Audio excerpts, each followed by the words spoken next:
Still not second nature at this point. Okay. So again, in this case, Thompson's essentially this case of mistaken identity.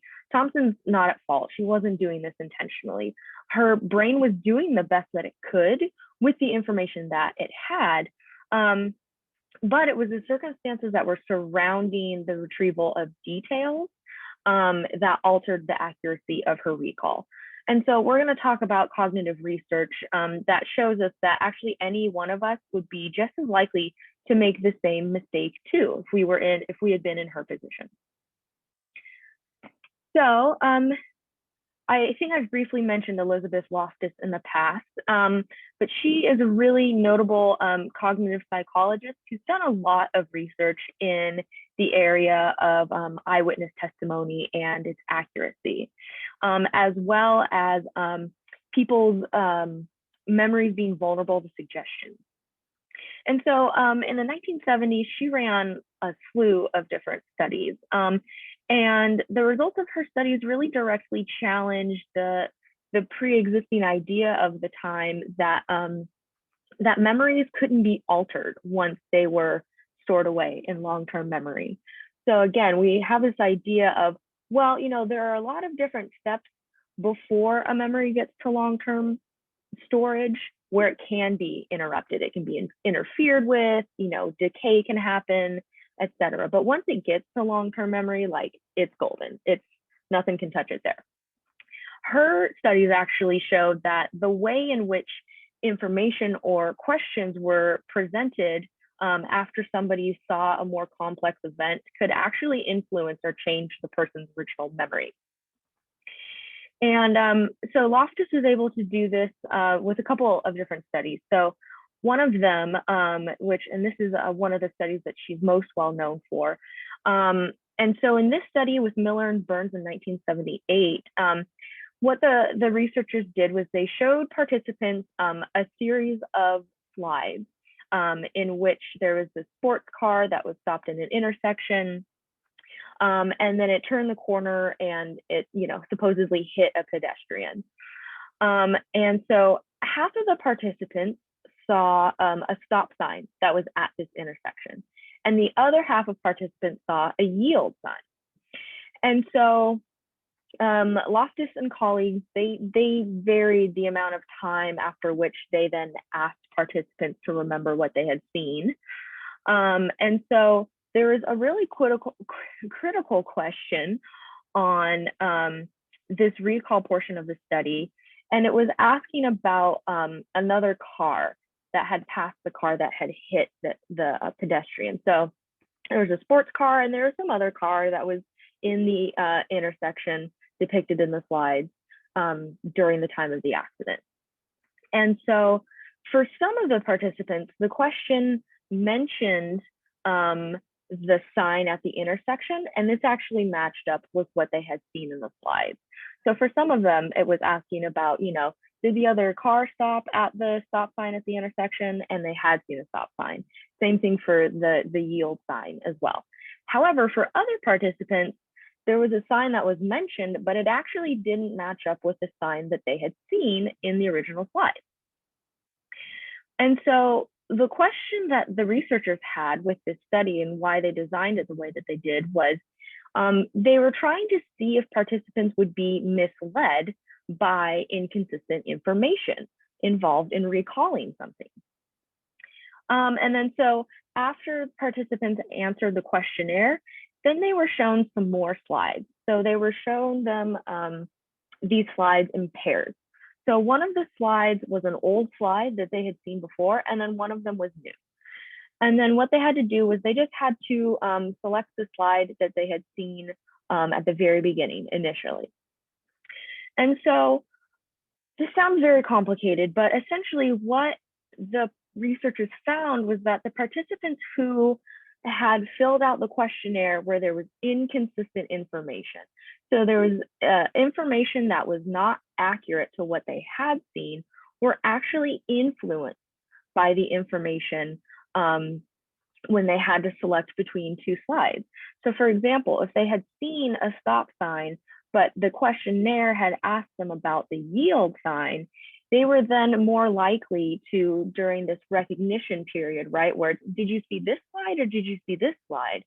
They then chose the slide that had the yield sign in it, even though they were instructed, choose the slide that you've seen before. And so, yeah, those who had received consistent information, that is, the signs matched up, they were pretty accurate. They had about 80 to 85% accuracy. But those who had the misinformation where the signs didn't match up, they actually only had 40% accuracy. And so this is, to point that out, that's below chance levels. So even if they were just guessing, even if they couldn't remember anything that they saw and they were just guessing on each trial of seeing these slide pairs, they were actually doing even worse than somebody who was just guessing and had no idea. And so there's some other studies by Loftus that have also demonstrated that people's memories can be altered by presenting misleading questions. So one of them, some people were shown a clip of a car driving in the countryside. And some participants were asked, how fast was the car going? And other participants were asked, how fast was the car going when it passed the barn? Now, the thing is, there was not a barn in the video clip at all. And then so a week later, participants were asked, hey, going back to that video clip that you saw, was there a barn that was there? And 17% of those who were asked said, yeah, there was a barn that was there. And these were the people who had been asked specifically how fast was the car going when it passed the barn. And so here's another example of this idea that the way that questions are asked can really influence people's memory, our memory for events, such that it led these people to remembering that they saw something that they actually didn't see in this video clip. And then in another famous study of Loftus's, so apparently she really likes to show people car accidents, because in this one, she showed people a short clip of a car accident. And then afterward, participants were asked to estimate the speed at which they thought that the cars hit each other. And so what the researchers did was they varied the way that they asked the questions based on the speed-based verbs that they used. So some participants were asked, how fast were the cars going when they collided? Others were asked, how fast were they going when they smashed into each other? How fast were they going when they bumped into each other? And so what Loftus and Palmer found was actually that the choice of the descriptive verb actually influenced participants' estimates of speed. So when participants were asked how fast were the cars going when they bumped, they actually gave a slower speed estimate than when they were asked using verbs that are a little bit more suggestive and evocative of a faster rate of speed, right? Like smashed, collided versus bumped. And then lastly, there's another study that that also found that the experimental eyewitnesses, quote unquote, in their study, so they had them watch a videotape of a crime. And they were more likely to get confused about what they saw when they were asked questions. So being asked specific questions afterwards actually made them less accurate versus just being asked to just open-endedly, hey, just summarize what you saw in the video. So again, there's even more proof here that the way in which people are asked to recall things can have an influence on what they are able to recall and the accuracy of that. So the evidence so far seems to point to this possibility that we've been talking about, that yeah, our memories can be altered. But there had been raised sort of this, the idea of, well, what about time, right? We know that time has an influence on our memories. decay just naturally happens to our memories, whether it's short term or long term, just because of time. And so there's the question that was brought up of, well, could it actually just be the length of time though that's influencing eyewitness memory? Maybe like, again, in the example of court cases, I know that if you're watching like Law and Order SVU, like the court case is like a week after the crime happened, but these court cases can drag on for years and years. And so it can actually be quite a long time before eyewitnesses are asked to recount what they initially said in their statements at court, to the jury. So it could be months or even years between when they were, contacted by investigators and then until they're taking the stand. And so Brewer and Trayan wanted to investigate this, and essentially they found that no, the length of time isn't what's really at play here. So in this study, they had participants one by one come into an office. It was set to look up some psychology faculty's office, and it was under the premise of, hey, we're running a study, please meet us here at this psychology professor's office, and then we'll get you going with the study. So they waited in the office for only 35 seconds. And then after that, they were taken out of the office and they were told, hey, we're actually not doing a study, we lied to you. But what we want you to do now, the real study, tell us everything that you remember that you saw in the office that you were waiting in. And so they found out that participants' recall was influenced by their expectations of what, sort of the stereotype of what a faculty office looks like, right? So about a third of them recalled that there were books present and that there was a phone that was in the office, even though neither of those things were there. They did have some accuracy for more expected items, like a chair and a desk. And they also did recall unexpected items accurately, like a skull. But they were unable to recall items that were there but weren't expected. They didn't go along with the stereotype of what a professor's office would look like a picnic basket. And so with this study, even with the short delay of 35 seconds, this study suggests to us that, well, our recall isn't as much affected by time as it is by our expectations. So we're going to keep talking about more research supporting this. So again, we're seeing this emerging idea that our memory is actually malleable. It can be influenced after the fact. And so there's this classic study by Bransford and Franks that illustrates this idea. I know this picture looks a little creepy, but it's just jelly. Nothing horrific. I know we're talking about eyewitness testimony and crime, but it's not blood, just jelly. So in this study, what they did was they gave participants a list of sentences, and they were really short sentences. So they were given, the ants were in the kitchen, the jelly was on the table, the jelly was sweet, and the ants ate the jelly. Don't worry, you don't have to write down those sentences. But just to kind of give you an example of, okay, these really short, basic sort of sentences. And then participants were asked to identify, well, which of these sentences did you see before? And some of them were the exact short sentences that they saw before, but some of them involved combinations of these short sentences. So for example, the sweet jelly was on the table was combining the sentence of the jelly was on the table and the jelly was sweet. And so again, the participants had to not only recognize the exact sentences that they had seen before, but they were also asked to rate their confidence how confident are you that this does match up with the sentences you saw before?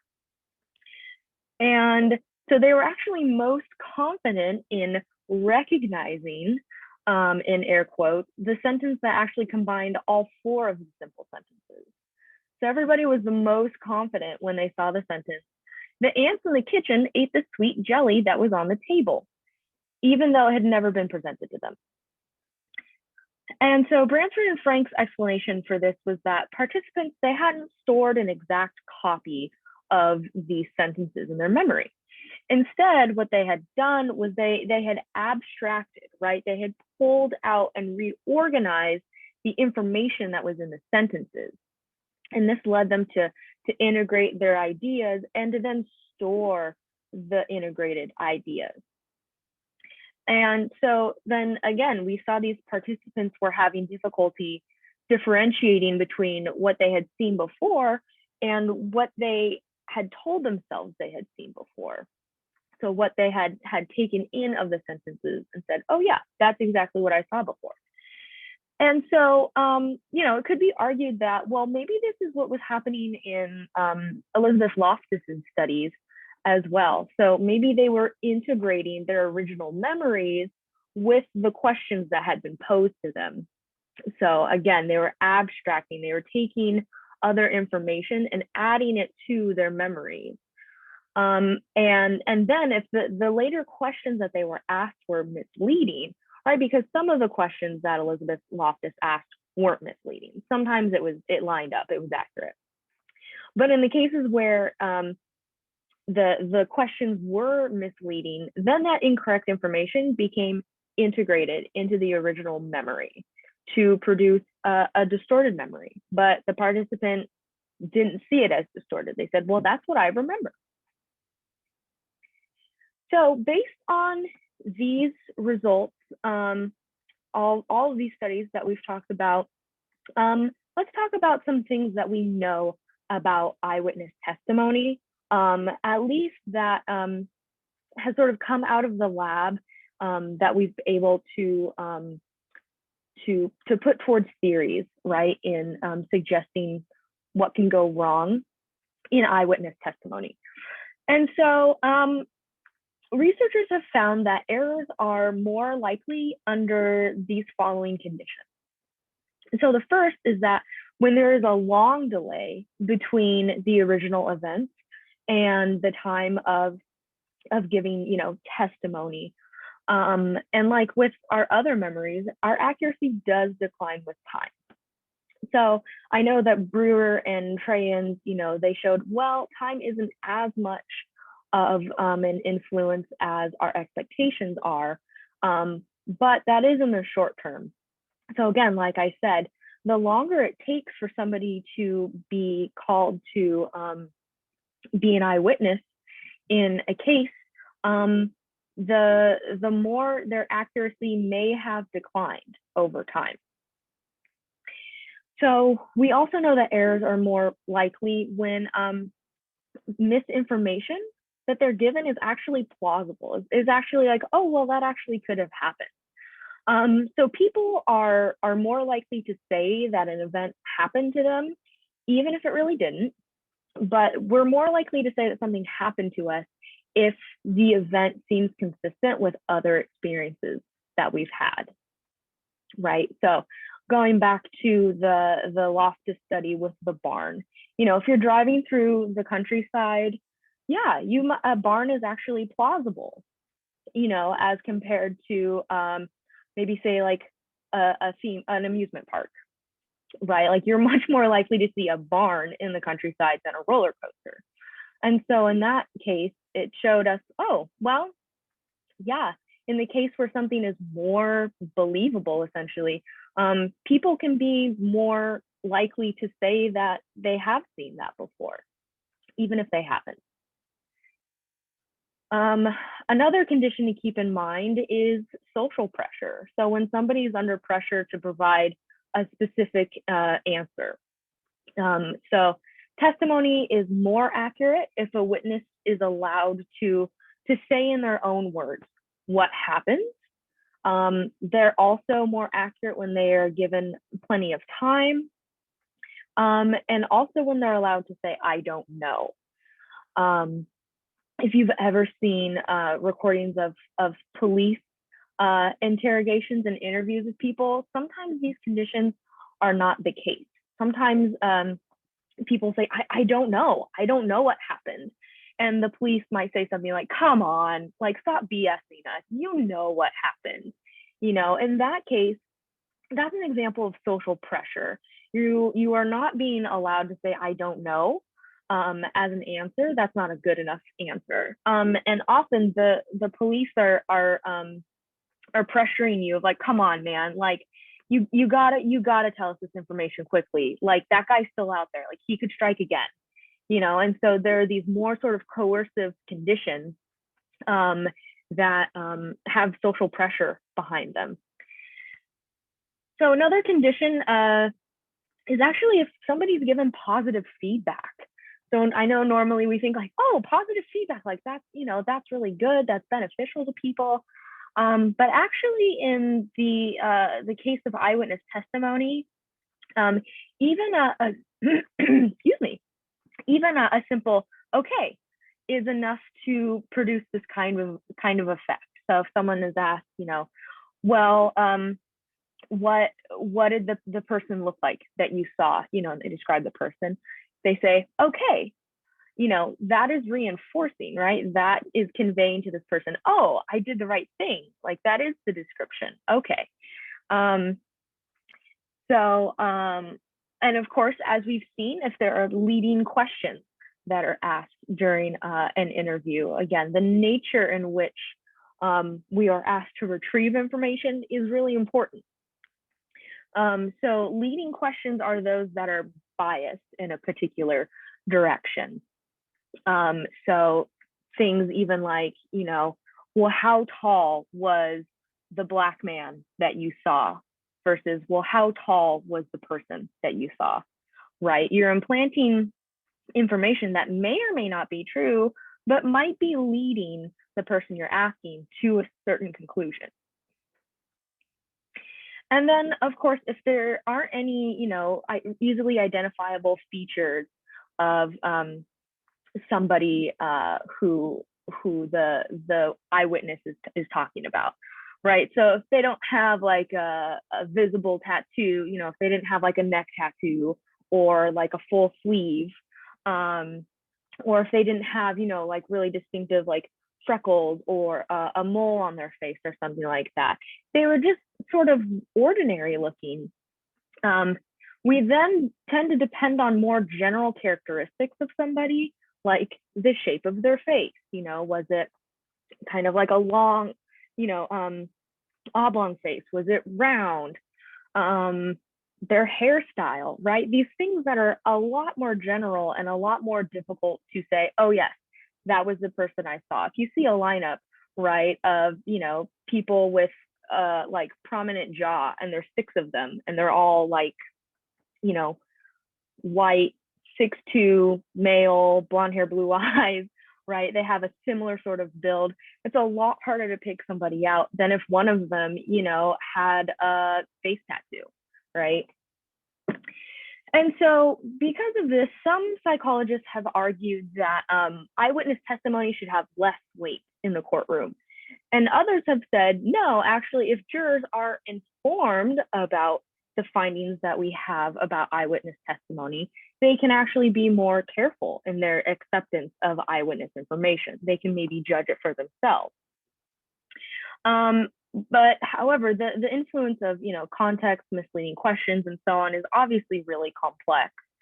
And so how much weight then should be given to eyewitness testimony is still up in the air. Eyewitness testimony is still admissible in court, but there still is quite a bit of debate about how to go about presenting it to the jury, how much weight it should be given, how many eyewitnesses you should have in comparison to like expert witnesses. So, like a forensic pathologist or like a blood spatter expert. And so it's yeah, it's still a little bit contentious.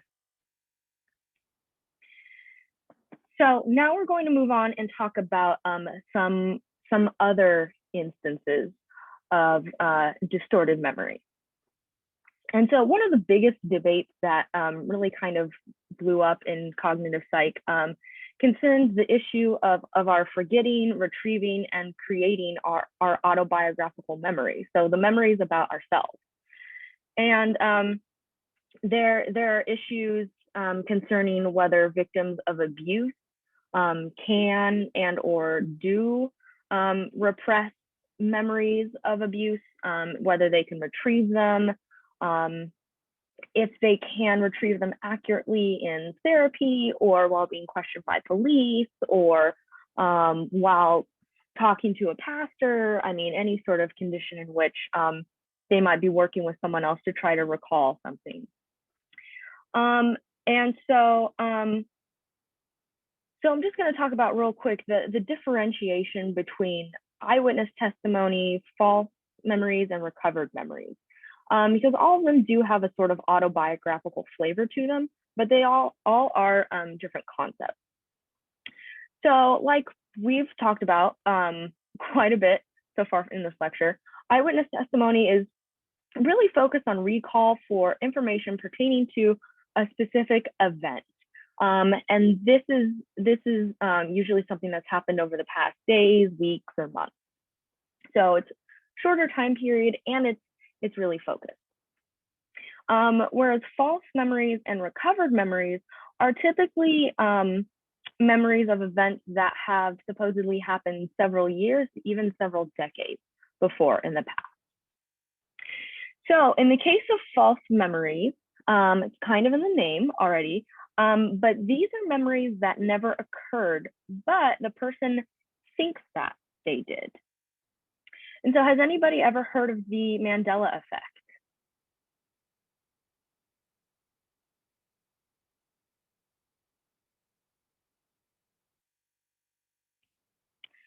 All right, well, I'm going to assume that none of you have.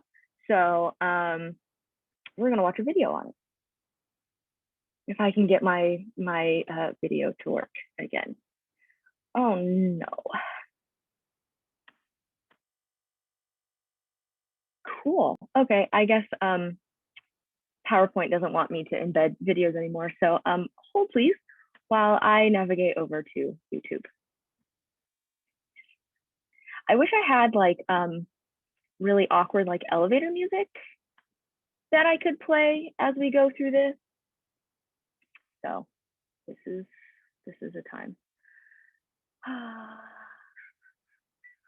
But I mean, now I know. I'm like, okay, fool me once, PowerPoint video embedding add-on, you know, okay. Fool me twice, nah. Okay, so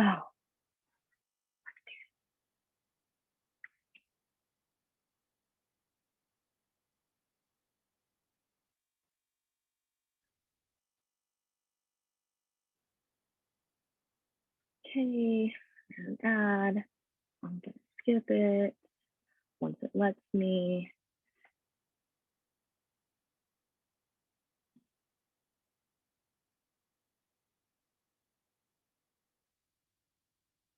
Okay, let's try this again.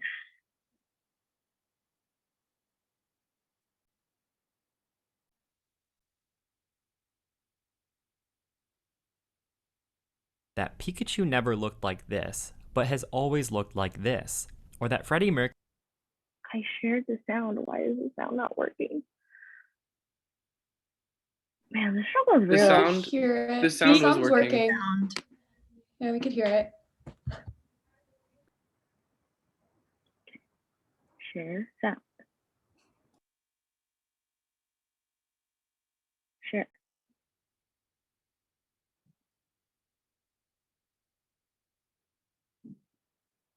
Hello everyone. What if I told you that Pikachu never looked like this, but has always looked like this? Able to hear any or that sound? Freddie Mercury never sang "We're the Champions of the World" and only sang "We're the Champions" at the end of his famous Queen hit? Or that Curious George...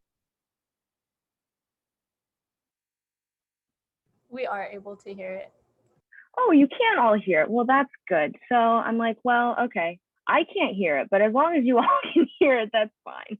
George never had a tail. Okay, If well, any of these shocked going. you might be experiencing something known as the Mandela effect. The Mandela effect was first coined by Fiona Broome on her website when she first noticed that she and people she knew all had the same memory that Nelson Mandela, a famous South African leader and icon, died in prison during the 1980s. In fact, Nelson Mandela was president of South Africa for much of the 90s and passed away later in 2013. So why did she remember this? Well, if you ask Broome and many others, this is due to us living in a multiverse, and our collective memories are remembering a different timeline from a parallel reality. While the multiverse theory is one that is seriously studied by astrophysicists and the like, there is another, easier explanation for what happened here: collective misremembering and trickery of human psychology. In this video, we will look at the psychological explanations behind the Mandela effect and why the things you remember are not always the way they seem. Your brain is like a pattern machine. It loves to recognize patterns and fill in the blanks when it can so that we can process information in coherent ways. When it comes to memories,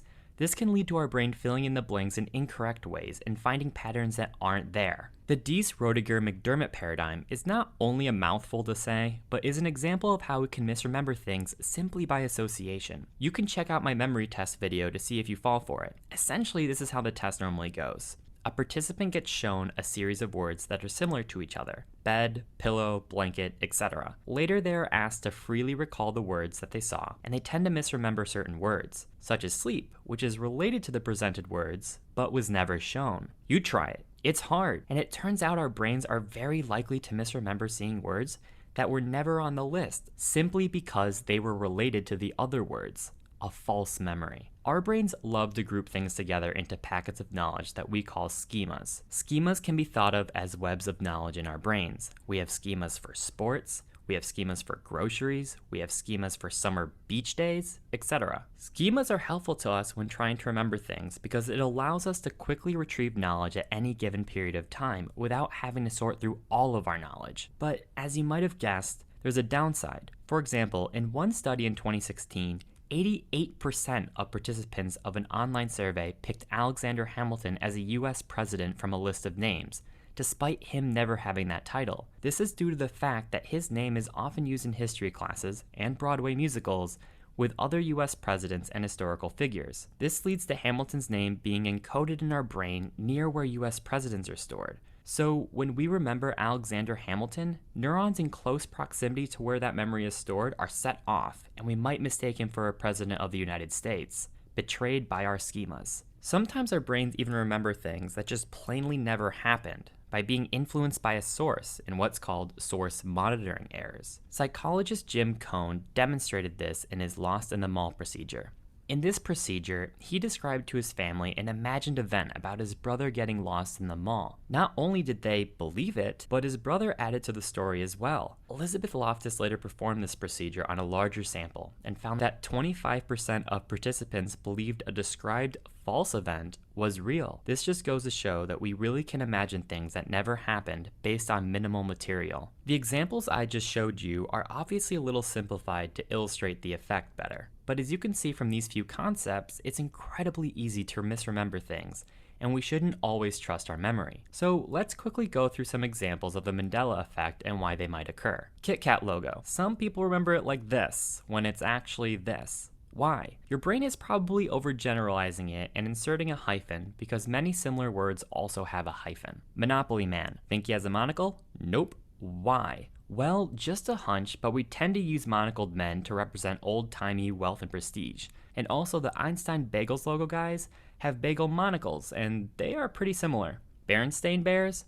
Not Berenstein, Berenstain. Yup. Look at all the common names with the spelling of Stein. Our brains are more used to that spelling than Stain, which is less common. Pikachu?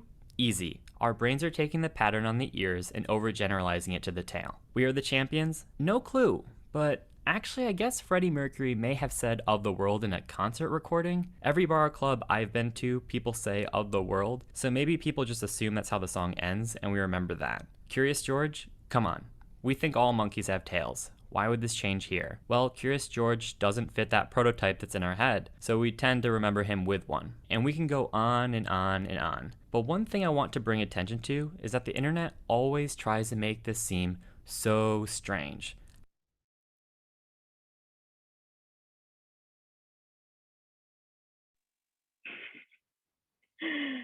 Chase, I just saw your message. You want to explain more about that? Just that I was really confident about everything that was wrong. And I was like, what could be wrong about the Monopoly Man? I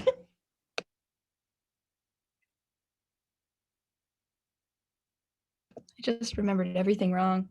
I'm not confident in anything from my childhood anymore. I remember everybody on the internet freaking out when the Berenstain Bears thing happened, and everyone was like, no, like it's Berenstein. And I was one of those people who was like, it is Berenstein. Why would someone create a children's book about bears and give them the dumb last name of Bearstain? Like, I was so convinced, and like looking, like Googling pictures of the books, I was like, oh my gosh, yep, that's So yeah, and another thing I thought of too in that particular instance is the like Berenstain Bears is written in cursive, I think, on their books. Or at least it was when I was a kid. I don't know. And so I was like, okay, well, as a kid, did I like misperceive the cursive A and think it was an E, and then have that like expectation reinforced by like the YouTube video pointed out, right? Of like, yeah, like we're used to seeing like seen as last names, like being spelled that way. So I don't know. But anyway, also if you want to go on a weird rabbit hole, look up the Mandela. You can look up the Mandela effect on YouTube. You'll see like a lot of conspiracy theory videos, which are interesting, but not necessarily like cognitively related, but just, you know, if you're ever bored. Okay, so let's go back to the PowerPoint. Thank you all for hanging in there with me during that. Also, I mean, I know that I'm like a millennial, but I am on TikTok, and I saw this TikTok the other day of this guy who was like, oh, like this is what professors are like on Zoom. It's like, okay, wait, hold on, I'll share my screen with everybody. And I felt personally attacked, but there's literally nothing I can do about it because every time I'm like overwhelmed by all the buttons when I'm sharing my screen. So anyway, there's that. Okay, let's go back to lecture. Here we go. So again, so we've talked about these false memories. And so in comparison, there's this idea of these recovered memories. And so these recovered memories are memories that tend to be more traumatic in nature, and they have been repressed because of painful emotional content. So this is drawing on what we had talked about on Monday. Can anybody tell me what repressed means?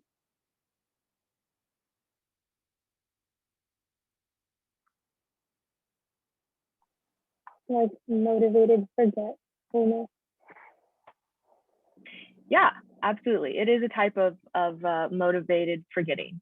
And specifically, it is unconscious in nature. And so, again, going back to Monday's lecture, this idea of suppression is this conscious, this acting with awareness of like, ooh, I don't want to think about that. Let's just not.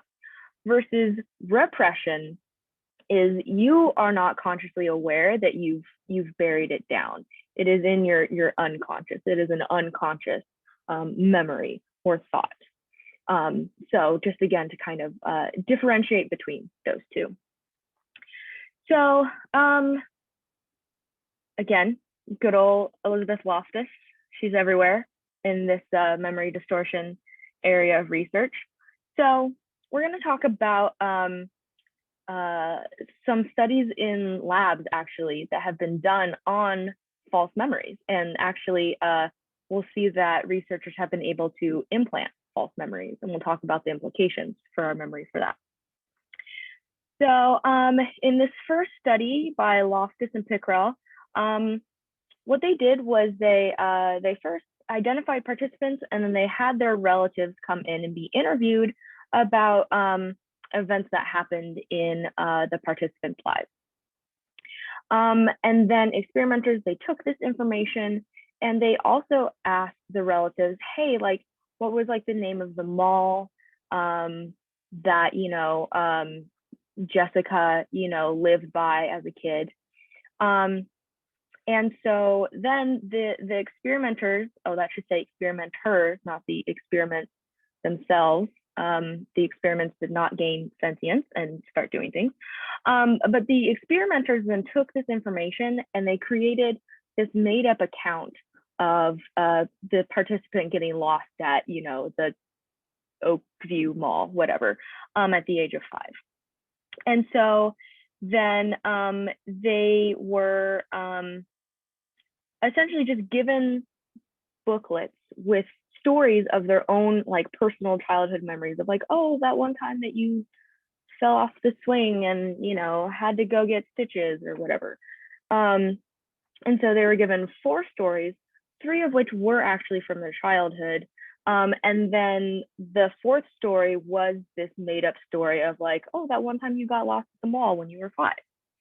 And then so participants were asked to like read over them, respond to them, see how much they could remember of that particular event. And then they were individually interviewed 2 weeks later, and then they were interviewed 4 weeks later. And so as a group, the participants, they recalled 68% of the true events. So pretty good, especially depending on, I don't know exactly how old these participants were, but, recalling childhood things can be hard. However, 29% of the participants said that they did remember the false event happening. So 29% of them were like, oh yeah, and I do remember that happening at the mall. Some people even like elaborated on it and were like, oh yeah, I was with, my older brother, Danny, and my mom, and then they went to the Bath and Body Works store, and then suddenly I was by myself by the fountain, things like that.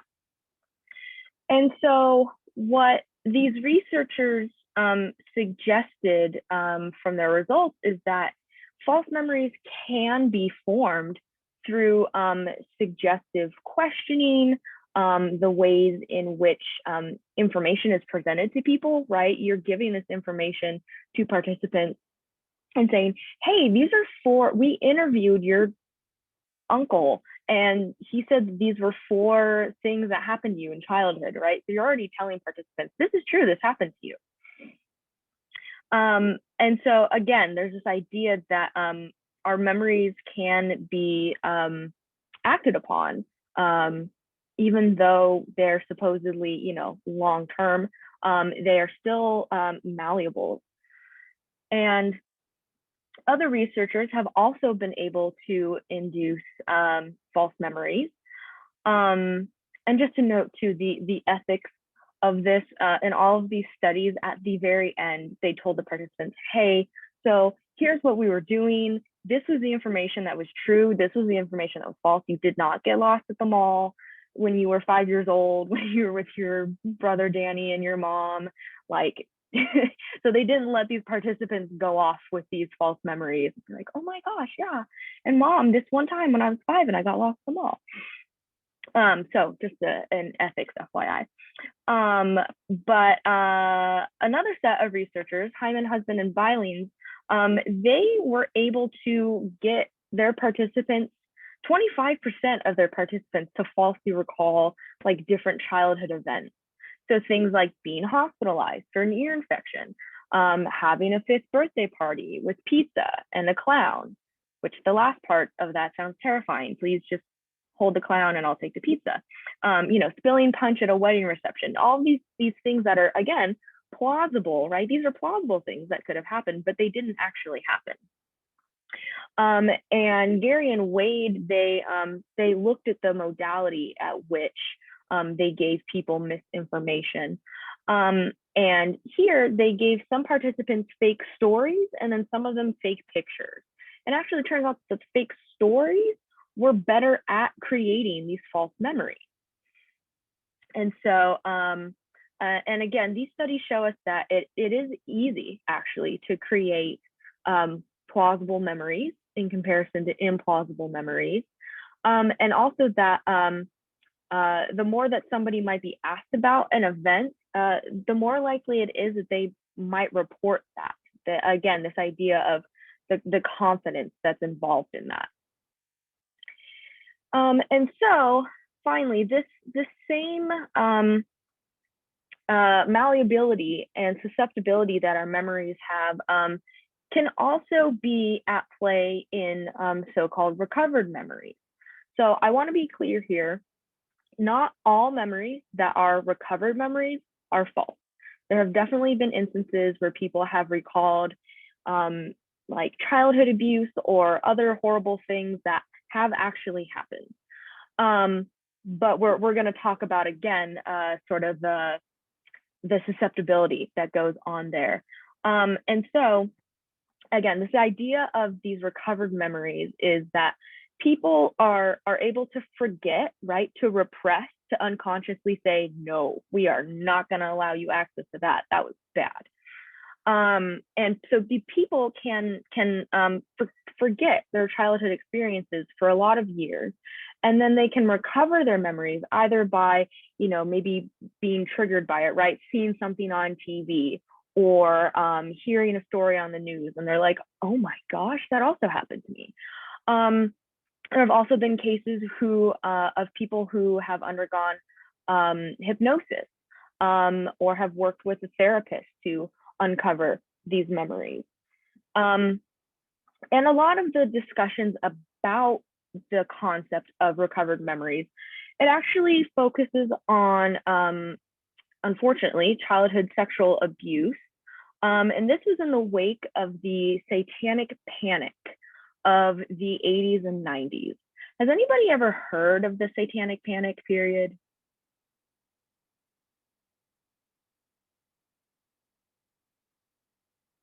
Okay, if not, it's very interesting from a psychological and sociological perspective. If you want to learn more, I have a couple links. There's this great article in Vox that really walks you through it. There's also a good podcast from the Stuff You Should Know podcast. And again, those links are in the PowerPoint. But essentially, the satanic panic was just this widespread, this was like nationwide fear. And it was due to all of these rumors that just kind of kept growing and kind of kept perpetuating that there were like satanic cults and there was Satan worship going on, and there were these horrible rituals that were involving the sexual abuse of children, and it really just kind of exploded in American consciousness, kind of akin to the Salem witch trials. And so there were, unfortunately, a lot of young children were inadvertently led to reporting that they had been abused in these horrible ways by adults, parents, therapists, social workers. And it was because the adults who were questioning them were asking them questions in such a way that led these children to say, oh, yes, I guess there was a goat in the room, and then it was beheaded, and that, all of these things. And like, these are like young, like impressionable children. And so we saw the malleability and the suggestibility of our memories even more so in young children. And so, like I said, this real life example just shows us actually how constructive our memories are. And so when we are remembering something, it's not like we're going back to a video recording and rewatching everything exactly as it happened, but rather we're putting it back together like a jigsaw puzzle. And so because of that, there is a possibility for us to be wrong, whether that means we leave out a piece of the puzzle, Maybe we put a piece in the wrong place, or even maybe we add a puzzle piece that wasn't a part of the puzzle to begin with. So those are just some real life implications for actually how faulty our memories can be. Our memories can be really accurate, but they can also be influenced as well. Does anybody have